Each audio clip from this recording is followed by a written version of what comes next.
Slavenka Drakulic. I'm very happy to meet you, even so from the distance. I'm also glad that I had the opportunity, like I told you before this interview, to reread your books. Some of your books have played an important role in my moral and intellectual formation. So I will take the opportunity to talk about them as well. The last of your book, translated into Romanian, is one about Dora Maar and Picasso. It is published by Pandora M, an Anansi collection. But you know, I have this habit from the college. Before a difficult exam, I choose a random book from my bookshelves and I read it, even so it's about something completely different. So this morning I did the same, and I stumbled upon Julian Benda's book, The Betrayal of Intellectuals. So look, a great starting point for our conversation. The one thing that Dora doesn't like at Picasso is his inability to engage publicly in favor or even against social or political causes. It is enough, he says, to be an artist and to let art speak about commitments or non-commitments, political or social commitments, but it is indeed enough. Yeah, that's the question. Can it be enough? Yeah, well, first of all, let me tell you how flattered I am that I had absolutely any role, any minimum role in your development, because I think this is the aim of all writing, that you influence somebody, and it's also a responsibility of a kind. I know that several of my books have been translated in Romanian, and I've been in Romania several times, and so I have some public there, and I'm very, very happy to be talking that you have chosen me to talk to. And the topic that you start with is a rather difficult one, because we would like all to say, yes, the artist should be engaged, and the artist should be also engaged more than his art is doing that. But that's really a question. My position is such that is the book fiction or non-fiction, but we are now talking about non-fiction and about painting, going to be influential in the engaged sense, that depends upon many circumstances, mostly. What I don't like is, and I'm very careful about that in my work, because my work, as you mentioned, is both non-fiction and fiction. What I do not like to directly engage in my fiction work, in my novels, because I think that the ideology or politics of any kind, if it is too obvious in the writing, in the literature, then it makes a damage. It's not good. The book as a work, should or not influence, but I mean direct engagement through the writing, through my fiction writing, I was never doing it. And I can even tell you that I have been for many years probably one of the first feminists in Eastern Europe. I published book Mortal Sins of Feminism in 1984, which was very early.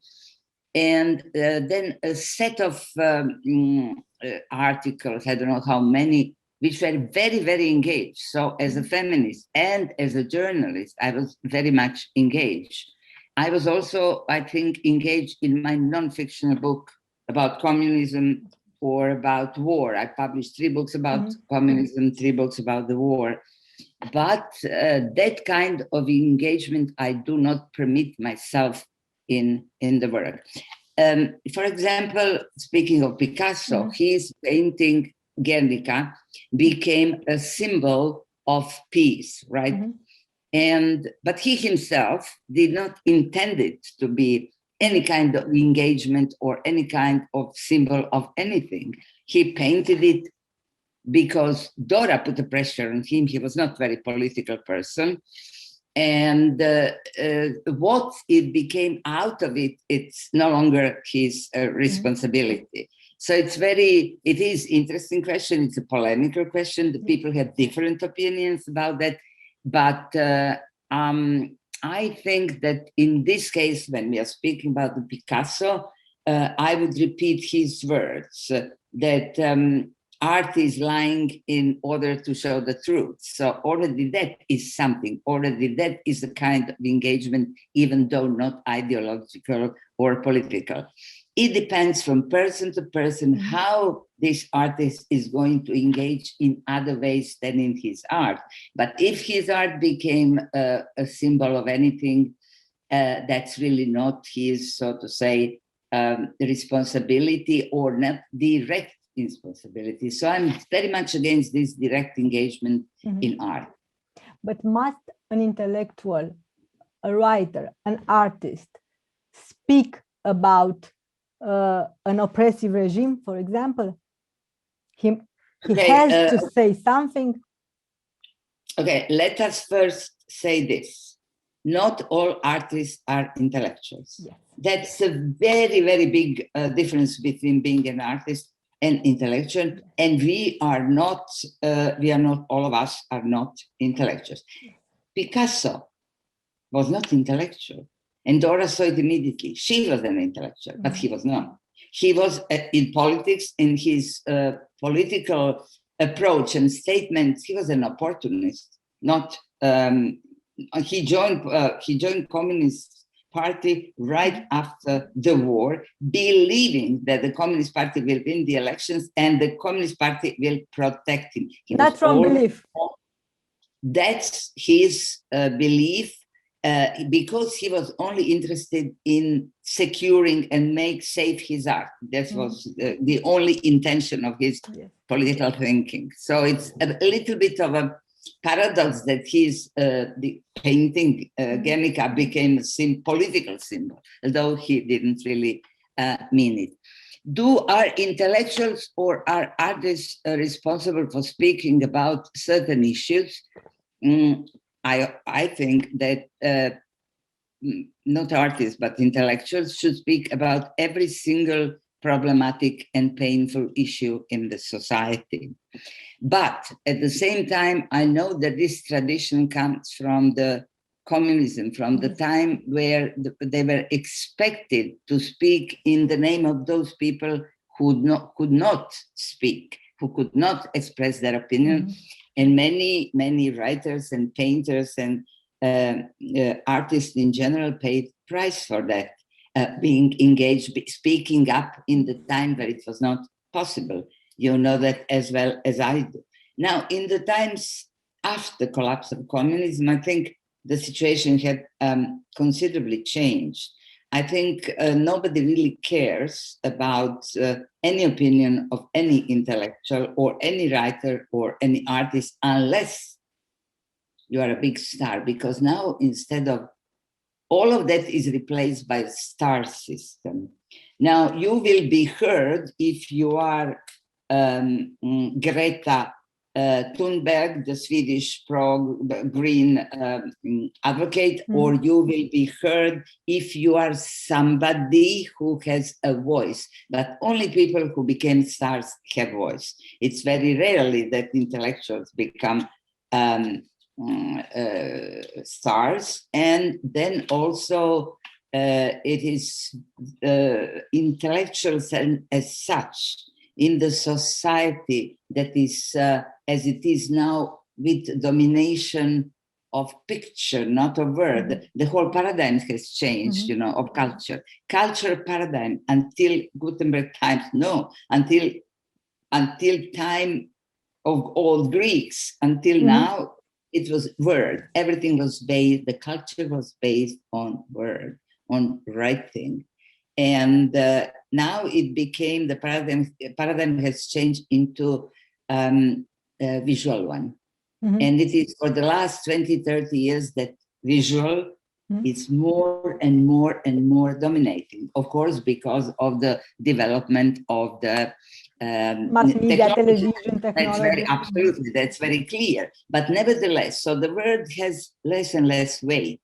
And besides, in the chaos of the internet world, you cannot any longer distinguish what is important, what is valuable, what is stupid, what are lies. I mean, it's a chaos. It's very difficult to get the word out there, and then when it's out, it's no guarantees that anyone will hear or understand, because at the moment, I don't think that being intellectual and speaking as intellectual carries much weight or reaches very far. You know, in recent years, we are talking about this cancel culture, and many people compare it with the censorship of totalitarian political regimes. Is this a valid analogy? The what political regime?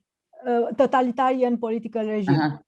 You mean the culture? Yes. In the internet culture? Yes. Cancel culture. Political correctness, cancel culture. Well, I wouldn't go that far, but that the political correctness is taking more and more space and changing many things from all sides. I'm sure of that. You know, if you mean about Me Too, if you're specifically meaning towards the women, I am not so very much for the political correctness when it becomes, so to say, a means of oppression, that you are really have no way of expressing yourself freely because you have to be so very, very careful. But that exists even without Me Too, within a feminist movement. You also have to be very, very careful how to address somebody. No? But then it became, to the point, it's prevailing to the point of Americans, for example, taking the face of a black man from this box of, I don't know, popcorn or beans or something, no? On the other hand, you have to be very careful how to address women. You have to be very careful how to address women within women's group.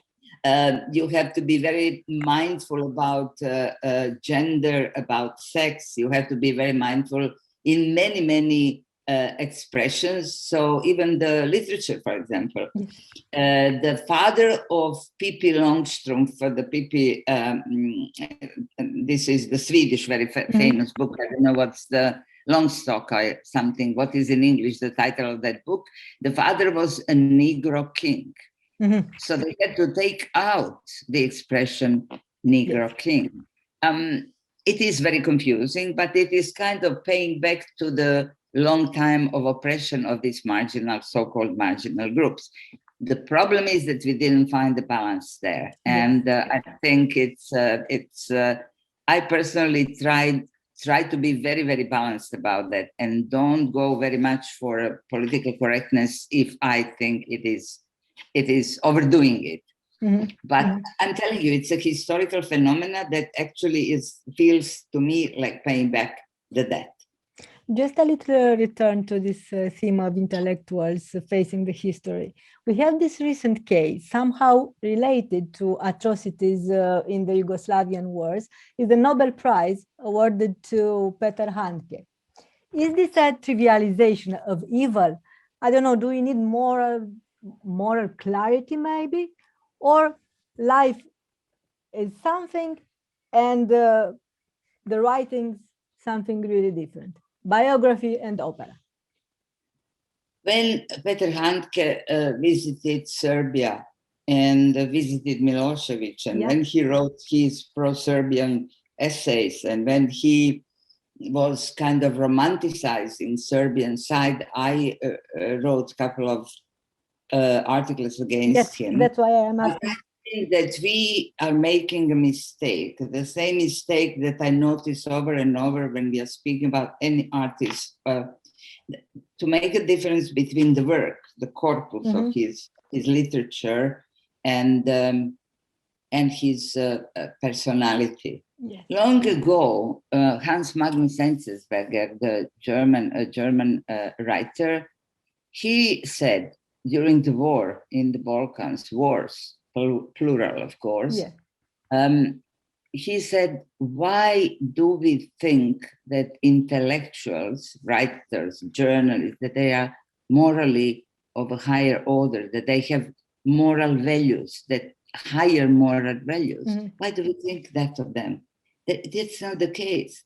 As a persons, they have moral values that they have. Radovan Karadzic was a poet and psychoanalyst. Edward Limonov was a poet, and he was shooting to Sarajevo from the hills up there. It is Handke, who is an excellent writer. And when I was young, he was one of my dear writers, especially the book about mother. But as a moral person, he really behaved in an unnominable way. He was really deserving all the despise and criticism that he got. Now, would I give a Nobel Prize to the person who behaved in such a way? I'm glad that I was not in that situation to choose, because, as I said, as a writer, he was a wonderful writer. As an intellectual, he failed.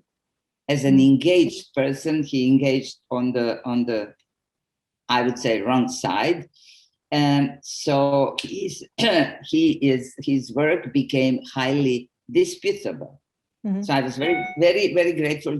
I was very happy not to be in position to judge him for any literary prize. But I understand the controversies about it. And that's the same thing with Picasso, to return to Picasso, Dora, because many people judge Picasso as a primitive macho man who behaved very badly to Dora.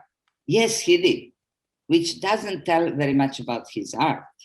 And so this is the dilemma. This is the problem. My general view is, do not try to meet writers or any artist, because it's always, you always then notice the difference between the person and his work. And you don't want to meet the person whose books you love very much, because they might disappoint you as a person. No?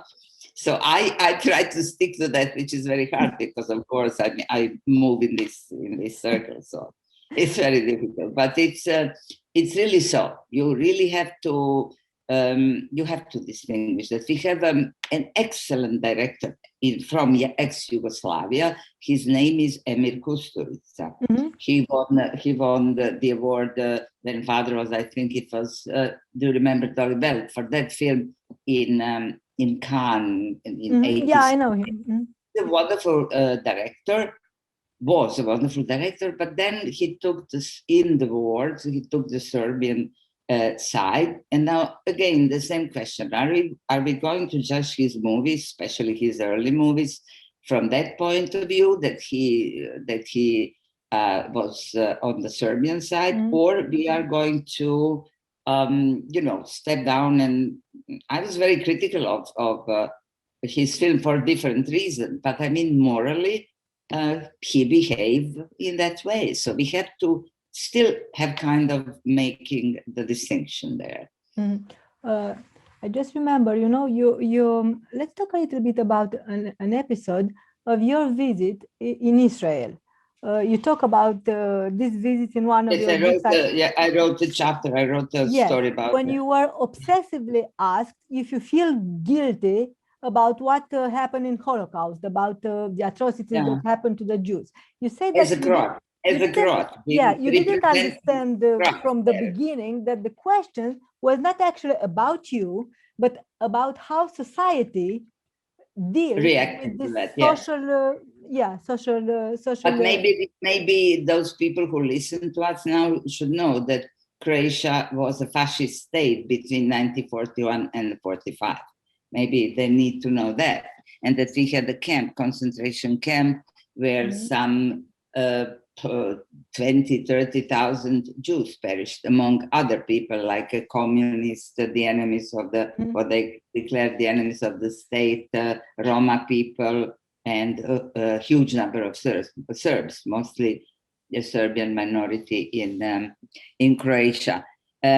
Yes, I didn't understand it because I was, but I like to distinguish between collective and individual responsibility. Of course, collective could be only responsibility, individual could be guilt. For example, if I would have killed somebody, or if I would have been ordering killing or something like that, this is an individual guilt. But collective responsibility is, of course, that what you mentioned, for what, how generally a society, what's the attitude towards it. But the attitude towards Holocaust in Croatia, it's absolutely, what should I say, not proper, because Croatia found itself after this emancipation, so-called, or after the war, or after liberation, whatever you call it, after establishing independence, it found itself in a position which was difficult for this reason. Franjo Tuđman, who was the first president and leader during the war, he wanted to make a connection with Croatia before the Second World War, trying somehow to play down this Holocaust moment in the Croatian history of 41-45, and making some kind of bridge to the new Croatian Republic. The problem was that it was very difficult, and on the other hand, this was the only time when Croats had their own state. Unfortunately, like in Slovakia, it was a fascist state. So he tried to somehow bridge it with all kinds of tricks, but it was very difficult.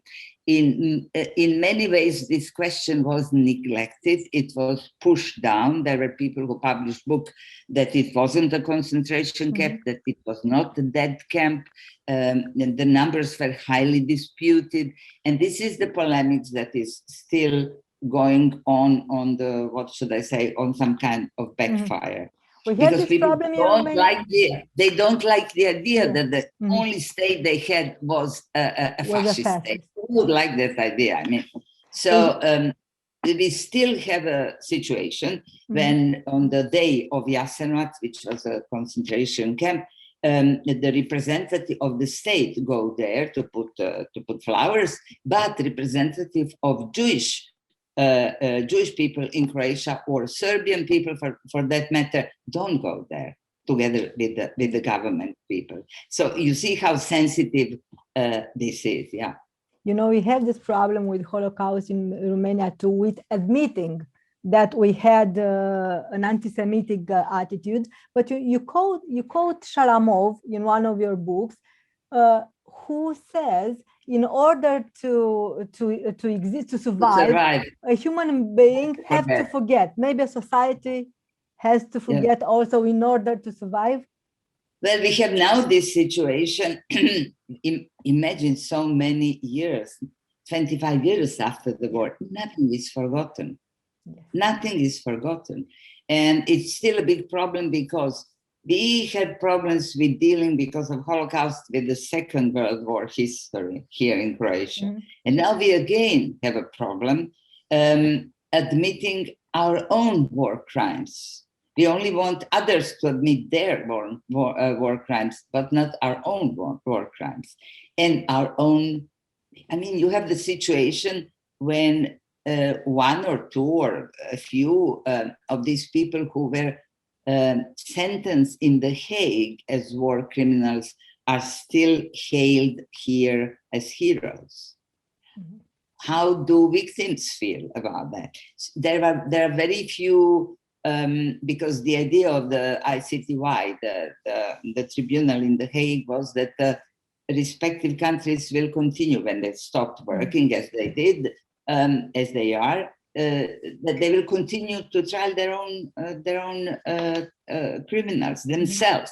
Well, that I can say the best, that it's happening very, very slow. And it's not good for reconciliation, what I call. Yeah. So it's still very sore and very big problem. And I had the feeling that the wars, especially between Serbia and Croatia, are used as a political argument in every crisis. Still. Yeah, absolutely. Still. In this context, you talk about this difference between German and Spanish method to deal with the past. We know that in Germany, after the Second War, it was a big school almost of children who were asking their father, how, why were you a Nazi? The war, yeah, it's a classical question. It's not about placing blame. It's about memory. Does post-communist countries fail to put this question? I think they're not, and because they should actually, what the next generation should ask their parents is, were you a member of a communist party? Did you collaborate with communism?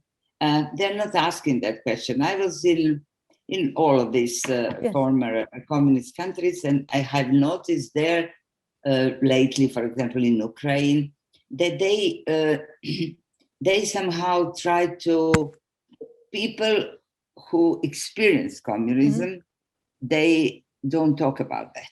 Yes. In I don't know how many, but a huge number of communists or members of a communist party in Czechoslovakia. Today, if you ask them, were you a member of the Communist Party, they will all say no. And from today's perspective, if you would make opinion poll, it would look as if Czech Communist Party was so small. There was almost no Communist Party there. In real life, majority was a member. Why? Because of opportunistic reasons, because they need to get a job. Otherwise, you couldn't. Today in Croatia, if you are not a member of the leading party, conservative party, Croatian Democratic Union, you can hardly get any good job, including journalism. So that's what I call ruling in the authoritarian way. Even if you have democracy today, it's another issue, of course. Yes, but I mean, I just wanted to illustrate that people they behave as if they would like to forget what has been before. And the young people, they thought, I was born in 1949. So when I was 15, let's say, to me, the Second World War, and it's only 1960, or I don't know, let's say 55 or so, the Second World War that my father took part in looked to me as if it happens at the time of Greek wars or something like that, very, very far away.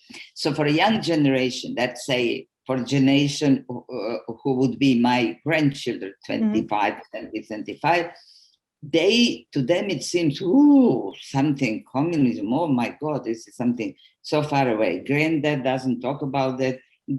My parents were too busy to arrange themselves in the new political circumstances to get a job, to become a member of the proper party. I've seen Romanian film Matura.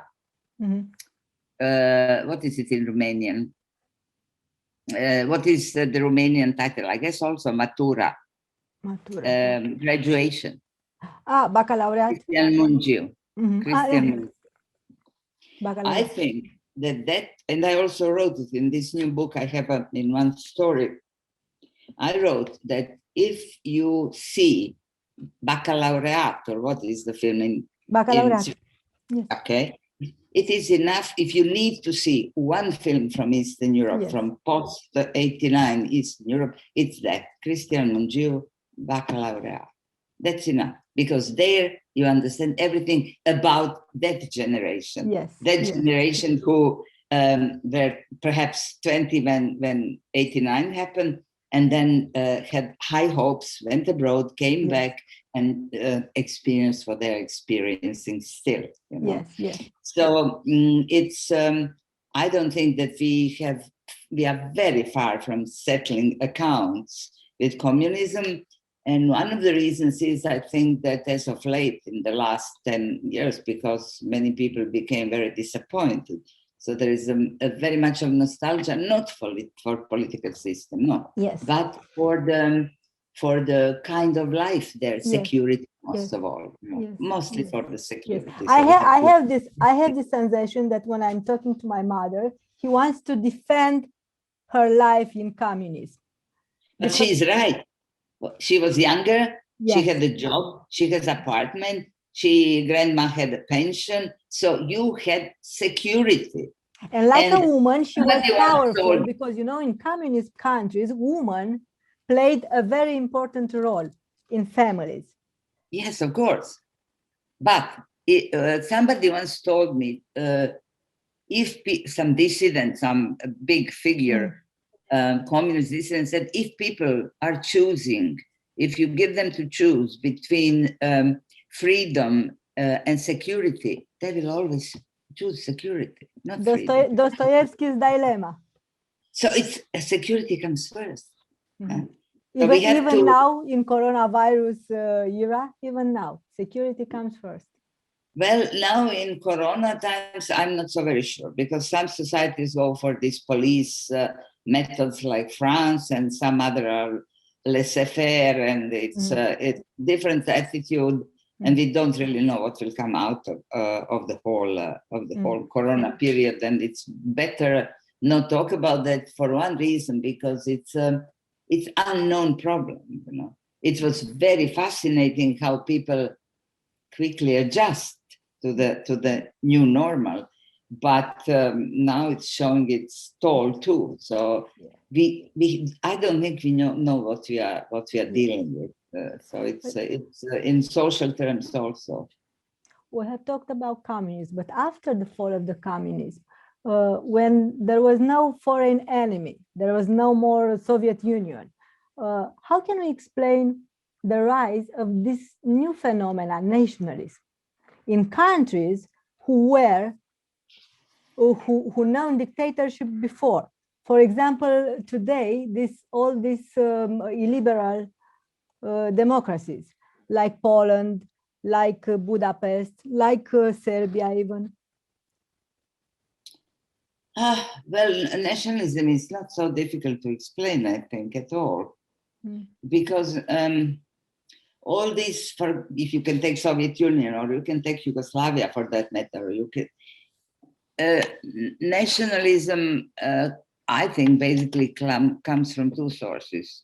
It shows up when there is an insecure time, where the society is not secure of its identity and its position in the world, but comes from the past, in the sense that these countries in Eastern Europe, especially in the Soviet bloc, nationalism, not the nationalism, but the notion of the nation and ethnic belonging was always suppressed. The language was always suppressed. In Soviet Union, everybody has to speak Russian. In Yugoslavia, our official language, also for Kosovar Albanians, for Macedonians, for Slovenes who have different language, the official language that they had to learn in school. And they had schools in their own language, but they had also to speak so-called Serbo-Croatian or Croatian-Serbian, right? So it was the idea of nationality, national belonging, and ethnicity was suppressed by the state. And as you know, the churches were, the religion was either banned or repressed. And on the other hand, people always knew what is their language, what is their belonging, and also what is their religion. Yes. So in the unsecure times, and this I have seen best in Yugoslavia, in former Yugoslavia, when the war started. The war started, of course, on, so to say, on the basis of nationalism, but nationalism had to be, you had to remind people that nationalism is bad. And the church played an enormous role there. The church why the church played such a negative role in this case, or had so much power before and had it now also in the new societies, new democratic society, church has both Orthodox and Catholic Church has, or a Muslim for that matter. Why? Because during this time, let's call it totalitarian times, the church was a keeper of the national identity. It was a keeper of the language, keeper of the national identity, keeper of certain values. And therefore it had a role, if not in the state, on the state level, but in community. Yes. So in the time of crisis, it's the church who comes and said, okay, I will help you. This is your identity. This is your language. And in the time of war, of course, it had an enormous influence, both Catholic and the Orthodox and the Muslim faith. And in the country where very, very few people declared themselves as religious, Religion, in other words, saying Croat during the war, it meant Catholic. Saying Serb, it meant Orthodox. So this became equal. It became, so to say, your ID card, your nationality and your religion. Even if you are not religious, it became your identity. And I think this is so. Historically, you have the conscience about where do you belong, but it is not important. In my schooling, I really never knew who is a Serb, who is a Croat, and no one ever paid any attention to that in my generation. And then in the 19th, suddenly everybody knew who is a Serb, who is a Croat, your neighbor, your person in the work, your schoolmate. Then it became not important, but also fatal.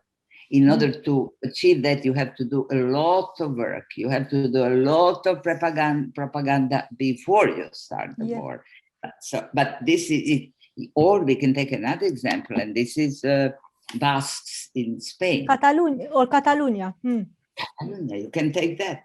So there are elements, outside elements, who influence rise of fear, and this rise of fear then reminded people that it is better to be part of something, to herd, to come together and close the society. And there we have nationalism. Or even, I don't know, even Brexit, or even what happened in American society, this strong polarization. Now with COVID vaccine is the same thing. It's then in Europe. How do you, it's still national politics. There is no European policy of vaccination or taking care of sick or nothing. European Union collapsed completely on the issue of COVID. But you mentioned also American society. Yes, there we have to take into account another division, class division between rich and poor, but also color division. So it's but old school divisions. Yeah, but it's very easy to divide society if you want to. If somebody wants to start the war today, I can tell them exactly how to start it. It's not so very difficult. Sorry to say. We talk about Eastern European countries, but the Iron Curtain fell. But soon after it became clear that things will not go the way that people from these countries hoped they will. They were not treated, East Europeans, like younger brothers of the Western Europeans, people that have suffered, and they are now, I don't know, entitled to being rehabilitated or to do not answer to Western letters. It's one of your examples. Are these false expectations transformed into resentments today? Yeah, partly yes. And but on the other hand, I think we had very high expectations. Yeah. I always think that we saw Europe as an old rich aunt. So we visit aunt, we get a lot of nice presents. Well, no, we did not get anything, but it was not idea that we would get anything, What we got a big change in a political system. The change in political system made the possible changes in economic system. And this economic system is called capitalism.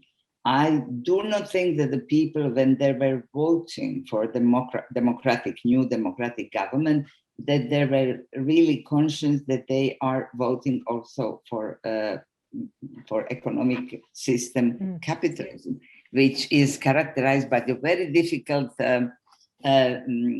behavior or values of than a planned economy. Yes. So, and somehow I think they expected to have, I don't know, the next day they would wake up in a bigger, better apartments, having a wonderful car waiting for you outside, even a wife maybe more beautiful than she was before. So this material of our dreams collapsed very, very quickly. And what happened instead was privatization, which was, I think, highly problematic in every single country, because of course, people who were closest to the communist power, they enriched themselves.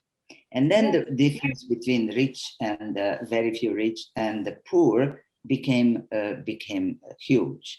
Unemployment, economic crisis. I mean, it all was there in no time. And I think people psychologically were totally unprepared for that. No wonder that they started to, after a while, to feel resentment, as if somebody owned something to them and didn't fulfill it. But it wasn't the idea. They didn't get it right. They had to fight for on another terms now, you know. And I think that the Western countries didn't understand that quite, you know. In year, I don't know, perhaps 10 years ago or so, there was a big opinion poll in Germany where they asked about nostalgia for the previous season. And of course, you could expect that there were more nostalgic between East Germans, Ossetes, no?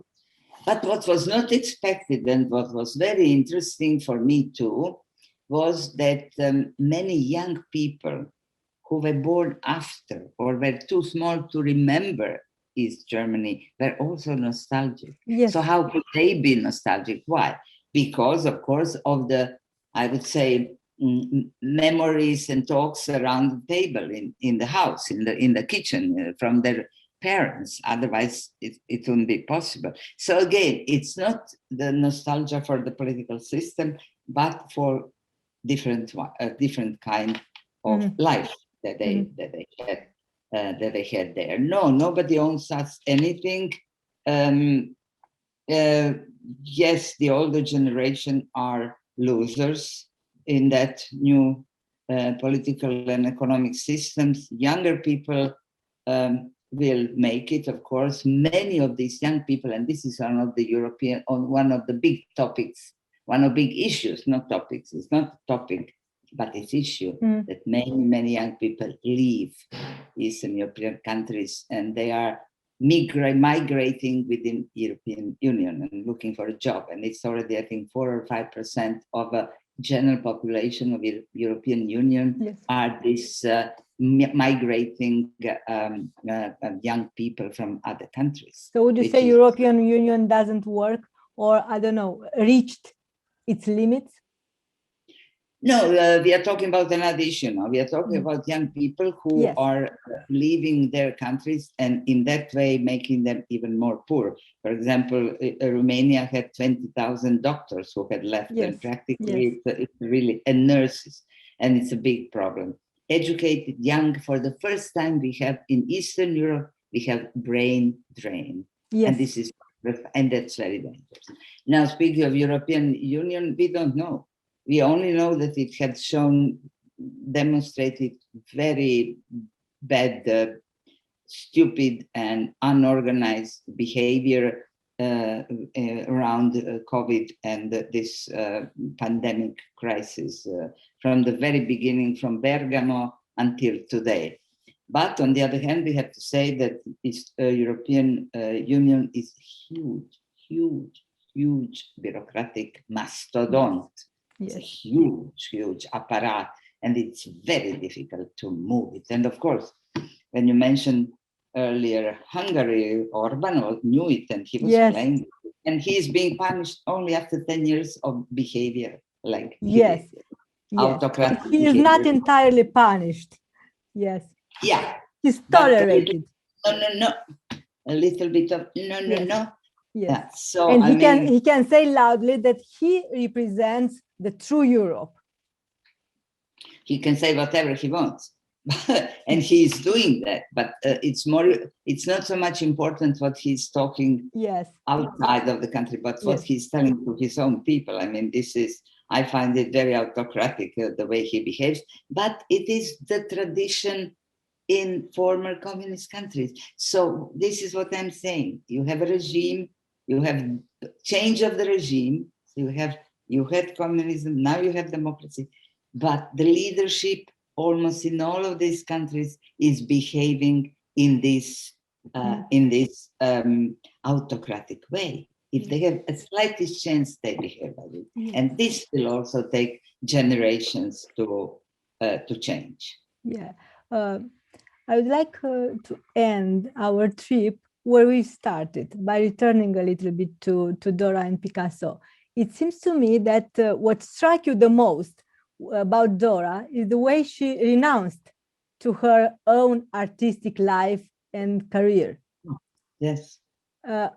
Was it something maybe related to her identity? Neither Croatian nor French. She's weak a little bit. She is. These are several witnessing accounts that I read in various biographies. Mm-hmm. That she was weak, that she was insecure about her identity. Yes.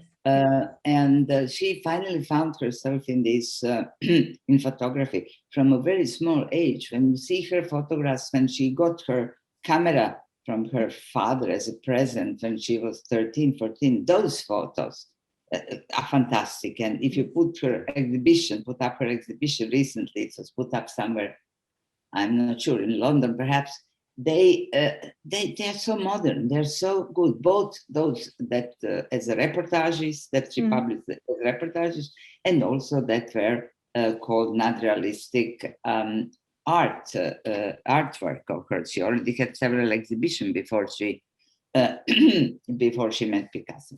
Now, renouncing herself, the aim of that book was not so much as all three books that I wrote, all three very creative women, Frida Kahlo, her, and Mileva Einstein, was to actually take a deeper insight into relationship between two creative people. Mm-hmm. Frida Kahlo was married to Diego Rivera, and in the time when the novel is happening at beginning in the first half of the 20th century, Diego Rivera was one of the biggest muralist, painter, communist, very well famous name from Mexico. Frida Kahlo was a small girl, nobody knew about her. Her painting, she started to paint very young, and he supported her in her painting. But the attitude was, oh, this little girl can paint very nice, interesting, yes, very good. I mean,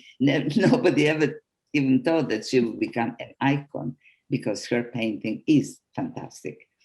And then Dora, it is the balance between, it's balance of power, I would say.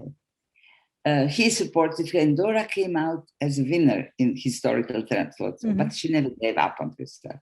She had hard life, she was very sick, she was painting in the bed, but she's a winner. Dora is a loser, but this is a set of circumstances together with her, as you mentioned, kind of a weak character, insecurity.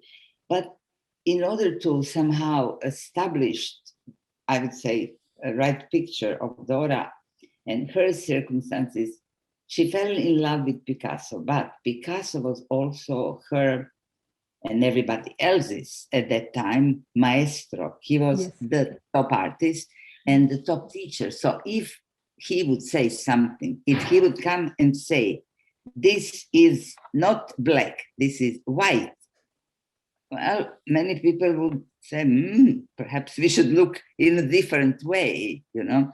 He was immensely influential. He was dominating. And confiscating the others.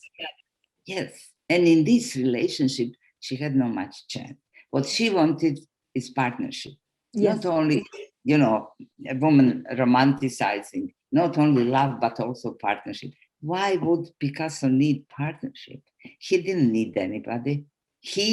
What she understood much later, is cannibalizing everybody around him, using people, using everything as material for his work. And the only thing he ever cared in his life was his work, was his art. He didn't care about people at all. At the end, she understood that. And she said, and these are her words, not my words put in her mouth, but her words. There is no Pablo, there is only Picasso. So there is only artist, not a private person. So I was interested in this relationship because obviously he was so dominated that she couldn't but renounce photography and start painting. Of course, her painting was not her vocation at all. So she wasn't a bad painter, she could paint, but this was completely irrelevant in her opus, you know. So I think it's a combination of facts, but you could see how difficult it was to her when he left her. Yes, because she experienced a terrible collapse, crisis, psychological crisis. She went to. She was hospitalized, and she also had electric shocks given, and then a long period of psychotherapy. So it's always a combination, but you actually want to see it from close by. It's a book written from Dora's point of view, let's say. Yes, exactly. My favorite book, one of your books, which is that is very important for me, They Could Never Hurt a Fly. It's a book written from the perspective of the murderer, of the aggressor, did you manage to understand to its final extent the mechanism that makes an ordinary man become a war criminal? It is this question, this Vasily Grossman's paradox, how a ruthless torturer is at night a loving father, reading bedtime stories to his children. You know, he's a very good killer and an equally a very good father. How these two can meet? There are many books on that subject.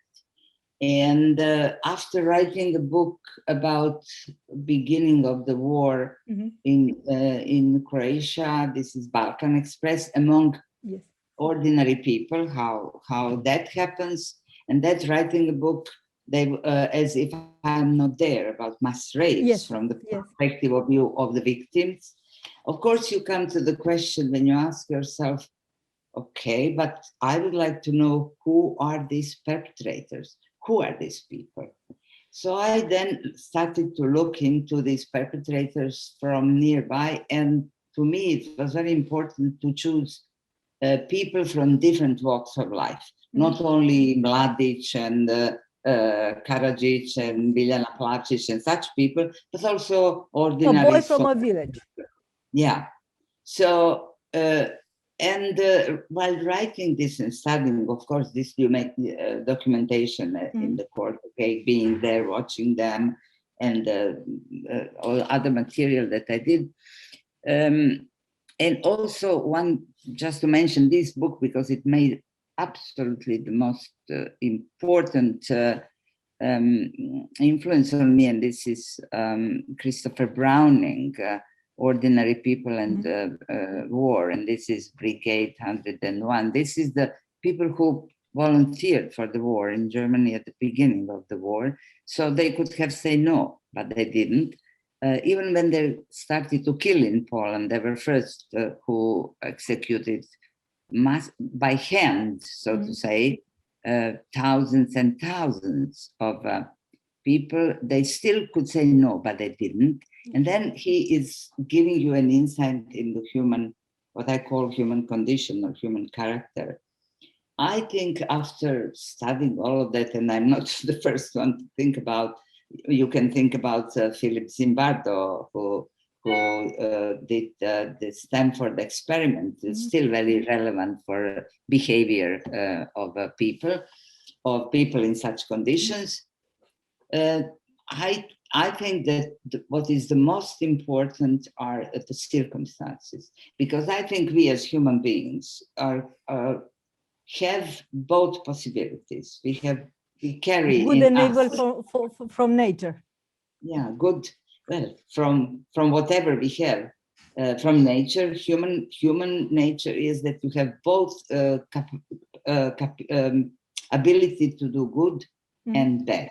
And I think the first organized system that recognizes that in every society and every civilization is religion. And I think we take the words from religion, good and bad, good and evil, right? So we have this possibility, and I think it depends to the great extent upon circumstances. I have seen after that book, I had many reactions, of course, very close people who said, no, I know that I would never be able to commit an evil or a bad thing. You know? Yeah. I have to say that for myself, I'm not sure about that. Absolutely not sure, because I know what kind of role circumstances could play. And this is exactly what I wanted to show in the book. What kind of role circumstances play in human life. And of course, it would mean, I don't want to say that we as human beings do not have free will, that we cannot choose. Yes, we can choose. Even Primo Levi said that you can choose even in concentration camp. But of course, it has its cost. You have to pay very high a price for choosing this or that way. So and everybody wants to believe that absolutely, it's and better this than. Is good. I think it's good because actually it. This is why we call these people monsters. This is a self-defense mechanism. Yes. To call them monster, to say, not like us. He's not like me. Yeah, they're not human beings. What are they if they're not human beings? Okay, animals don't behave like that to each other. So this is a self-mechanism, it's a self-defense, and it's good. But on the other hand, the other side of that is that people do not want to look into that and think, what if I would come to such, yes. That is, think more about morale, about judgment, about these difficult decisions that you might, but these decisions are made on a daily basis. They're not only life or death decisions. For example, if you hear that, I don't know, Syrian people are refugees and that they are Muslims and or not, whatever, and you live, say, Stockholm, for example, where I live, and you know that a Syrian guy is having a dry cleaner shop, okay? And then because he's Syrian, you're not going to take your shirt to him to dry clean. So these kind of decisions, they start on a very small scale. Mm-hmm. Mm-hmm. That's it. This is how we are actually conditioned and tested on absolutely every step that we make. It was a pure joy. Thank you for this meeting. One more thing. Your name is a Romanian name, right? Romanian Drakulic. Yeah, it's from Transylvania, okay. As far as I know. I will tell you, this is not my name. This is my first ex-husband's name. His family, it's true, came more than 400 years ago, running in front of Turks, and they came to the part of Croatia that we call Krajina. So yes. My husband's family comes from there, but of course they came to Zagreb.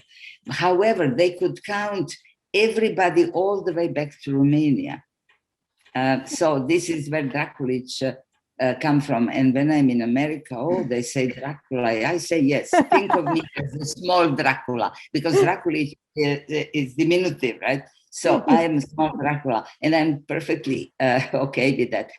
I started to write with this name long ago. And then when I divorced, I didn't want to change the name because the name is like a brand already. And because I married 3 times, then I would have to change this brand every time or put one name, other name, third name. It was too much. It was too much of work. And I like the name Drakulic. I like it a lot. So thank you very much. I took advantage of your of this interview because I really, really enjoy it. Thank you very much.